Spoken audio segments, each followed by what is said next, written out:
प्रेरितों के काम अध्याय 6। उन दिनों में जब चेलों की संख्या बहुत बढ़ने लगी, तब यूनानी भाषा बोलने वाले इब्रानियों पर कुड़कुड़ाने लगे कि प्रतिदिन की सेवकाई में हमारी विधवाओं की सुधि नहीं ली जाती। तब उन 12 ने चेलों की मंडली को अपने पास बुलाकर कहा, यह ठीक नहीं कि हम परमेश्वर का वचन छोड़कर खिलाने पिलाने की सेवा में रहें। इसलिए हे भाइयों, अपने में से 7 सुनाम पुरुषों को जो पवित्र आत्मा और बुद्धि से परिपूर्ण हो चुन लो कि हम उन्हें इस काम पर ठहरा दे, परंतु हम तो प्रार्थना में और वचन की सेवा में लगे रहेंगे।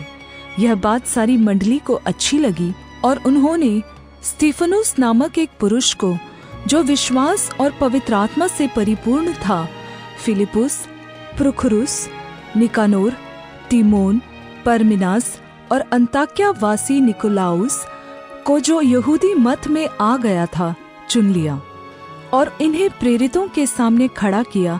और उन्होंने प्रार्थना करके उन पर हाथ रखे और परमेश्वर का वचन फैलता गया और यरूशलेम में चेलों की गिनती बहुत बढ़ती गई और याजकों का एक बड़ा समाज इस मत के अधीन हो गया।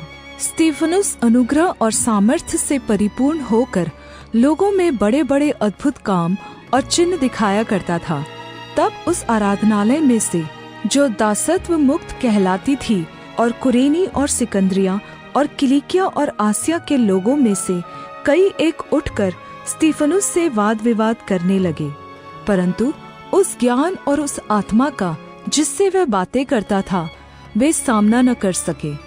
इस पर उन्होंने कई लोगों को उकसाया, जो कहने लगे, हमने इसे मूसा और परमेश्वर के विरोध में निंदा की बातें कहते सुना है।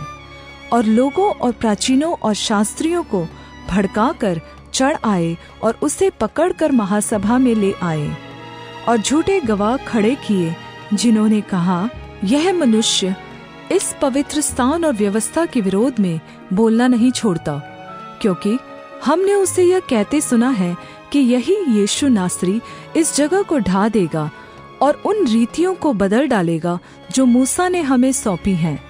तब सब लोगों ने, जो महासभा में बैठे थे, उसकी ओर ताक कर उसका मुख स्वर्गदूत के समान देखा।